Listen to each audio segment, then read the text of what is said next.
Each morning, sunrise over the sea has been seen as a good omen on the island of Cuba from time immemorial. The island is the sea, and music floats the streets, the mood and the words of its people. It is a sign of survival, whatever the storms may bring.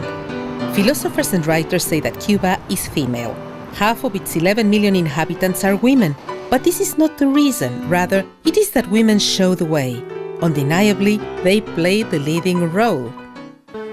In Havana, a woman teaches music. Carmen Rosa Lopez is a professor at the Alejandro Garcia Caturla Conservatoire for 8 to 14-year-olds. Her life is no different from many others. I was born on a very hot day in August the 21st, 1960. The Cuban Revolution was just a year old. 7 out of 10 people in Cuba today were born after the 1959 revolution. For the first time, Cuba had free health care and education. The status of women in society began to grow.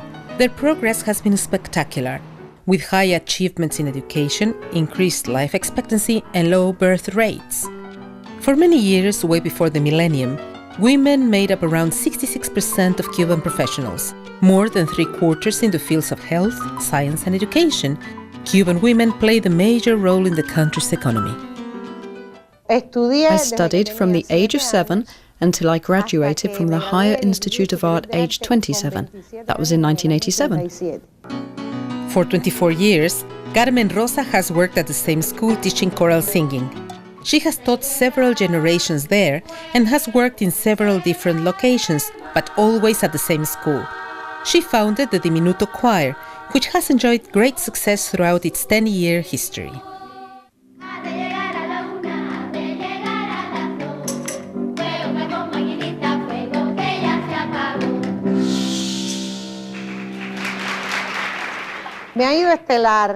I've done well, very well. Look, people don't ask me when they see me, how am I doing? They usually say, hey, you're doing well. I don't know if it is that they don't see my problems or that I don't show them. They don't see them. I feel so fulfilled.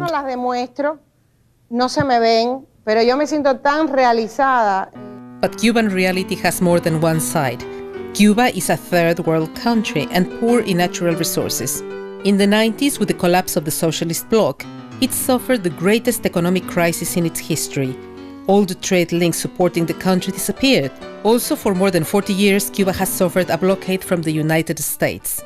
It has been women who have had to bear the major brunt of the economic hardships, and this is one of the reasons why they have also grown in strength. According to research, Cuban women, with their strong sense of social integration, rely on one another for help and support in carrying out their daily tasks.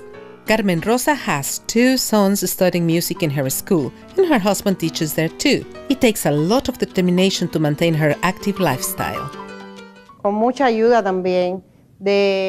I get a lot of help too, from my pupils' mothers and my neighbours. One cooks the beans, another takes one of the kids home, so I can study piano, do an arrangement, or go to a recording with some children. The high level of education of Cuban women impacts on their creativity, and circumstances impact on their strength. And that is how we have had to live, saving everything. Everything but imagination, energy, strength, and love. Cuban women naturally strive to succeed, and this contributes to their high sense of self-esteem. I am a child of the revolution. Professional women in Cuba, who are more or less my age, who were born at the same time as the revolution, were brought up that way. We never give in.